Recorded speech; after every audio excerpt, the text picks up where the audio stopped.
Shit makes no sense to me. I'm just saying, and fuck Nick Saban. He's a bully. All right, so can we move on now? Are you done? And Cam Newton said he would support Eric Reed outside of outside of the protest, like off the field, because he agrees with them. But he doesn't think that Eric Reed his signing will be a problem to the team, because the Panthers safeties are trash. Shout out to Keith Good News. Next one. And the Cowboys, yes, are trash, and yeah, they always get extra gigs. I'm done. Yeah, I don't know. I'm done. All right, so next one. Is the Rams offense this year better than the 1999 greatest show on turf? Let me give you some stats before you tell me why. Bruh. So, in 1999, the Rams had a plus 95 point differential. They had... Come on, fam, read. You need your glasses. They had 1,607 total yards through 4 contests. 4 games. Kurt Warner completed 4,353 yards, 41 touchdowns, 13 interceptions, and went on to win the MVP. What was his completion That percentage? was from 1999. I don't know. It doesn't like say. 66 or some shit. It doesn't say on this. So that's 1999. So plus 95 through 4 games. 1,607 yards. And who did he have on offense? Okay, can I finish now? No, this year's team. They have a plus 73 point differential, which means they're outscoring their teams by 73 points through 4 games. They have 1,874 total yards, which is 200 more than the Rams in 1999 had. And Jared Goff has 1,406 yards and 11 touchdowns to 2 interceptions through 4 weeks. He's on pace to break 5,624 yards and 44 touchdowns this year. And why do we care? So that's why I'm asking you. Statistically, obviously, as we've already talked about, the league is all upside down because it's a pass-first league with all these rules. But the Rams are clearly taking advantage of it.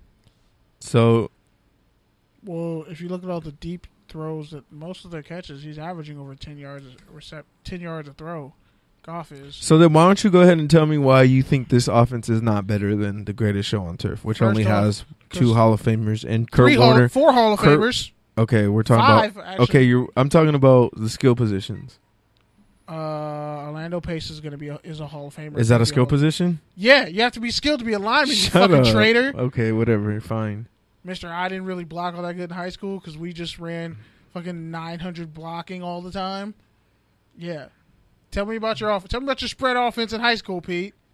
Are you done? Yeah. But anyway, Cooper Kupp. Tell me how you had 2 tight ends. I didn't even have a tight end. I didn't even have a tight end. We had 1 tight end. Let's talk about your tight end. Yeah, I didn't have 1.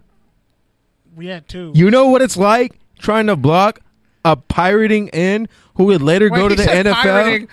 Who would later go to the NFL? You know how hard that is? That's like the hardest block to pass. What was his name?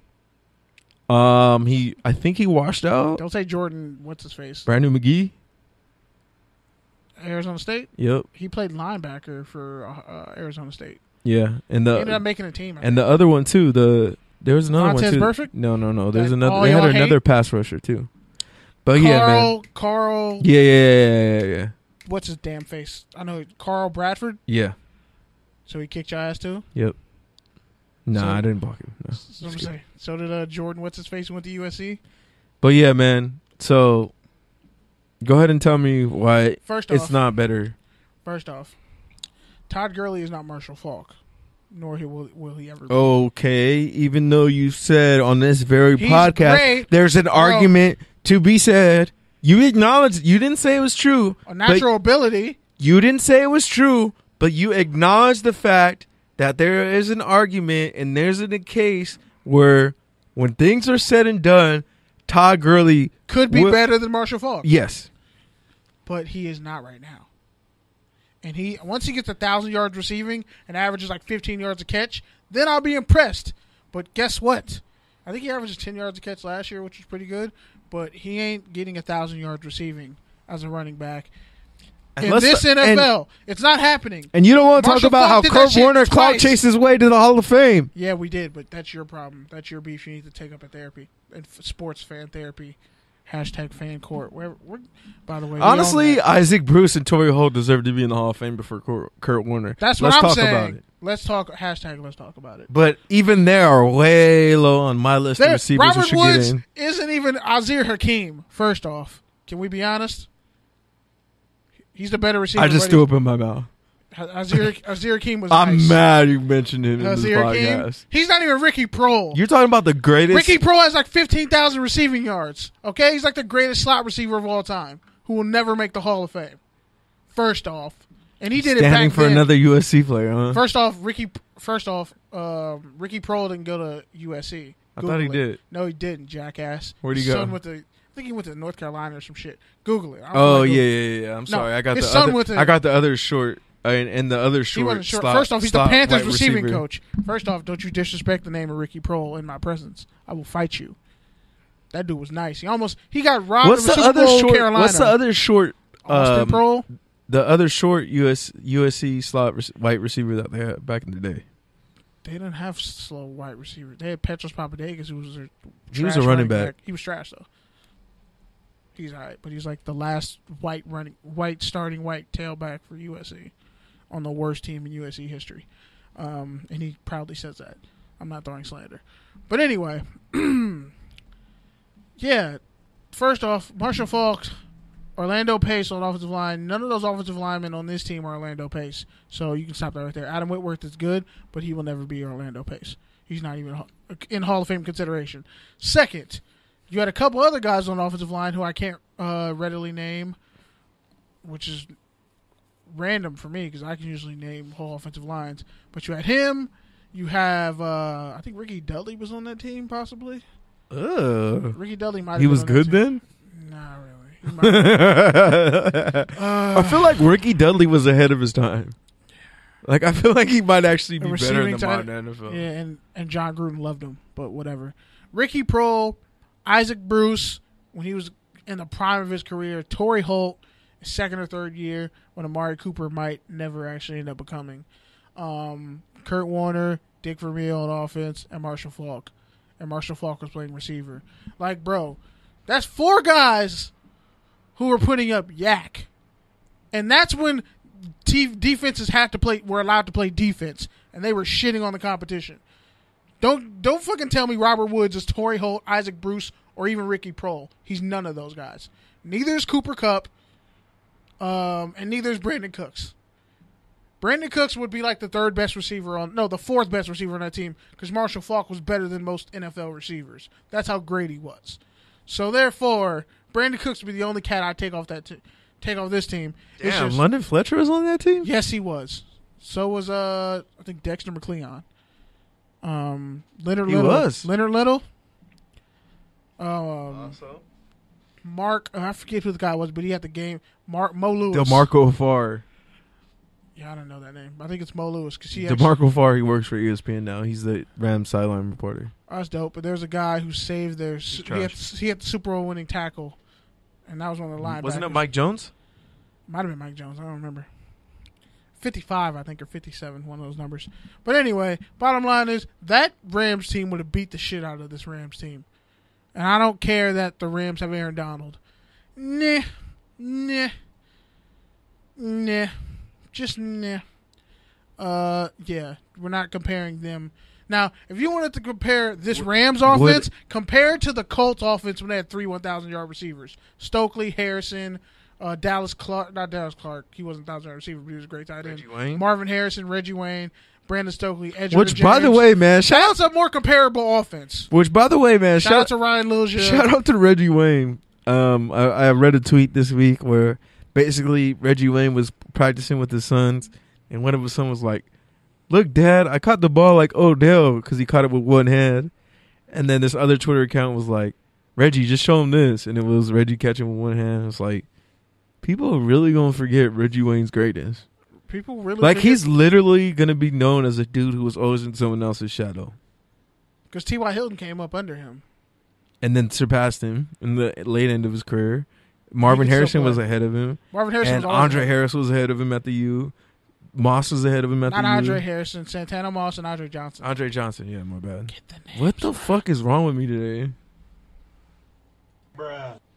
So many GFEs. I'm less reliable than Reggie Nelson in coverage. You're less reliable than fucking Derek Johnson. I'll tell you making one thing I starting would lineup. want Reggie Nelson in. A 3-legged sack race. Because I feel like he's used to running with no knees. Let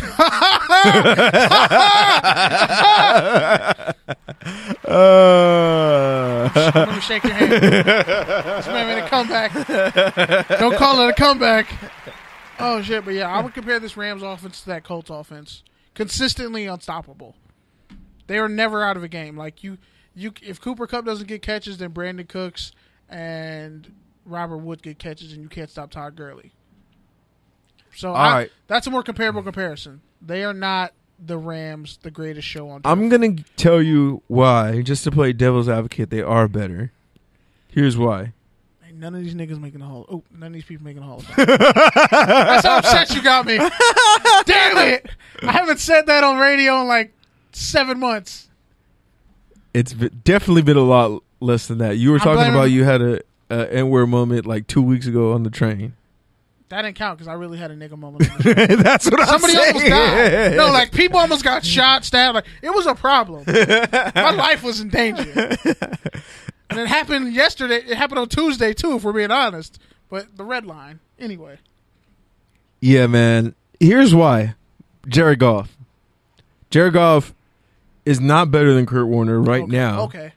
But he has the potential to be better than Kurt Warner. He has more measurables and more natural God-given talent than Kurt Warner, for sure. He was the first overall pick. And Sean McVay, is he better than Mike Barnes? Is he the modern-day Mike Barnes?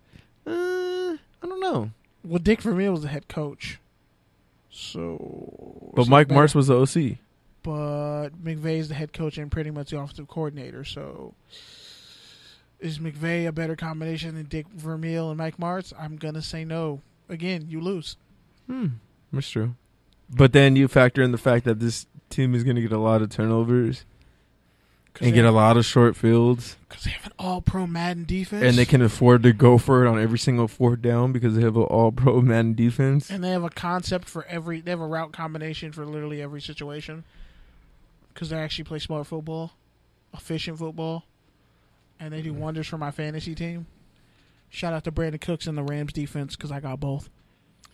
Yeah. Should have got Cooper Kupp, but oh well. But yeah, I agree. They're not as good. And they even if statistically they shatter all those records, are they better than? They're on par with the Dante Culpepper Randy Moss offense. No. Are they better than the end of the greatest show on turf? The Mike Martz, Michael Vick floating on Mark Bulger. Mark Bulger offense? Yeah. They're on par with them. That'd be a shootout. The Steven Jackson, old Isaac Bruce, prime Torrey Holt, Mark Bulger. That could go 50. Rams. That could go either way. Who's their slot receiver then? Shit. Couple people. Mike Furry, Dane Looker. Dane Looker was always that slot guy. I watched it. He was nice. I feel like that's not right because of how unconfidently you're saying it. I'm trying to think of other guys. I'm trying to think of other slot. No, Dane Looker, number 89, played on the Rams, and then they had Mike Furry, who played safety, and then was a receiver, and then had 87 catches and 1,000 yards for the Lions, and that was his only good year. But yeah, see how I did that. And they had Brandon Mabaliuna at tight end. Well, the Arizona Samoan refrigerator. The dude who somehow always found a way to catch a touchdown pass against the Raiders. Even when he was 300 pounds and shit. Yeah. He was playing for the Chargers. I was like, this dude is a fucking offensive lineman. 87 blocking, 87 run blocking. I should just put him at fullback because I didn't feel like signing a good fullback. All right, another one you alluded. Yeah, do the Rams even play with the fullback? I don't know. I don't think they do. Another one you alluded to earlier, John Gruden acknowledging the fact that Khalil Mack has had a strip sack in every single game this year, 4 total. And he basically said, come on.